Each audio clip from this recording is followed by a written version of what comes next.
আসসালামু আলাইকুম। আমি ডাক্তার নাসিরউদ্দিন মাহমুদ শুভ, ক্যান্সার বিশেষজ্ঞ হিসেবে কর্মরত আছি চট্টগ্রাম মেডিকেল কলেজ হাসপাতালে।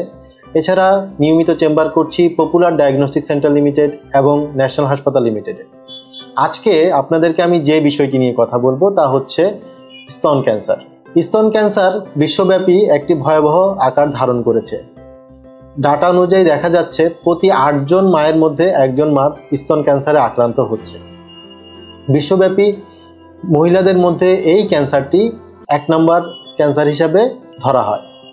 তবে সুখের বিষয় হচ্ছে এই স্তন ক্যান্সারটি সম্পূর্ণরূপে প্রতিরোধযোগ্য এবং চিকিৎসা বিশেষে রোগটি সম্পূর্ণ নিরাময়যোগ্য। এই রোগের কিছু লক্ষণ আছে।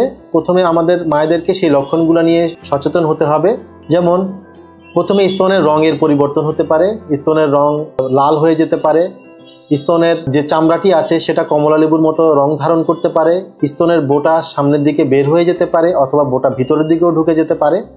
এছাড়া স্তনে ব্যথামুক্ত চাকা নিয়ে আমাদের মায়েরা আসলে সাধারণত আমাদের কাছে এসে থাকে। এর সাথে সাথে বগল নিচেও চাকা নিয়ে আসতে পারে এবং যদি রোগটা বেশি দূর চলে যায় সেই ক্ষেত্রে দেখা যাচ্ছে অনেক সময় ফুসফুসে ছড়িয়ে যাচ্ছে, সেই ক্ষেত্রে রোগীরা কাশি নিয়ে আমাদের কাছে এসে থাকে। স্তন ক্যান্সারের কারণগুলো হচ্ছে সাধারণত যে সকল মায়েদের অল্প বয়সে মাসিক শুরু হয় এবং বেশি বয়সে মাসিক বন্ধ হয় তাদের এই রোগটা হওয়ার সম্ভাবনা অনেক বেশি থাকে। আধুনিকতার কারণে আমাদের বেশিরভাগ মায়েরা এখন দেখা যাচ্ছে বাচ্চাদেরকে বুকের দুধ পান করাচ্ছেন না, তাদের এই রোগটা হওয়ার সম্ভাবনা অনেক বেশি থাকে। এছাড়া দেরিতে বিবাহ করা এবং 30-এর পরে বাচ্চা নেওয়ার যে প্রবণতা আমাদের আধুনিক সমাজে দেখা যায়, এই কারণে মায়েদের স্তন ক্যান্সারের পরিমাণ অনেকটুকু বেড়ে যাচ্ছে। এছাড়া যারা হরমোন রিপ্লেসমেন্ট থেরাপি বলতে আমরা বুঝি যখন মায়েদের মাসিক বন্ধ হয়ে যায়, অনেক সময় বিভিন্ন সমস্যার কারণে তারা বিভিন্ন ধরনের হরমোনাল ওষুধ গ্রহণ করে, তাদেরও স্তন ক্যান্সার হচ্ছে। এই স্তন ক্যান্সার আমরা সহজেই প্রতিরোধ করতে পারি অথবা প্রতিরোধ করতে না পারলেও তাদেরকে আমরা একদম আর্লি স্টেজে তাদেরকে শনাক্ত করতে পারি। এর জন্য প্রয়োজন হচ্ছে আমাদের প্রপার স্ক্রিনিং। বিশ্বব্যাপী এই স্ক্রিনিং প্রথাটি অত্যন্ত জনপ্রিয়। আমাদের দেশেও আস্তে আস্তে এই প্রথাটি জনপ্রিয় হয়ে উঠছে। স্ক্রিনিংয়ের আওতায় 40 বছর থেকে 74 বছর বয়সী প্রত্যেক মাকে প্রতি 3 বছর অন্তর অন্তর একবার অন্তত ম্যামোগ্রাম করতে আসা প্রয়োজন এবং ম্যামোগ্রামে কোনো সমস্যা থাকলে তাকে পরবর্তী অন্যান্য পরীক্ষা এবং ডাক্তারের শরণাপন্ন হতে হবে।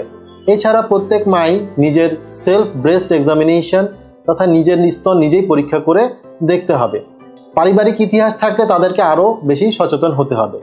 স্তন ক্যান্সার স্ক্রিনিংয়ের মাধ্যমে আমরা রোগীগুলোকে খুব আর্লি স্টেজে শনাক্ত করতে পারবো এবং এতে রোগীর সুস্থ হওয়ার সম্ভাবনা প্রায় 100%। স্তন ক্যান্সারের যে সকল চিকিৎসা পদ্ধতি আছে তার মধ্যে অন্যতম হচ্ছে অপারেশন, কেমোথেরাপি, রেডিওথেরাপি এবং ইমিউনোথেরাপি বা টার্গেটেড থেরাপি।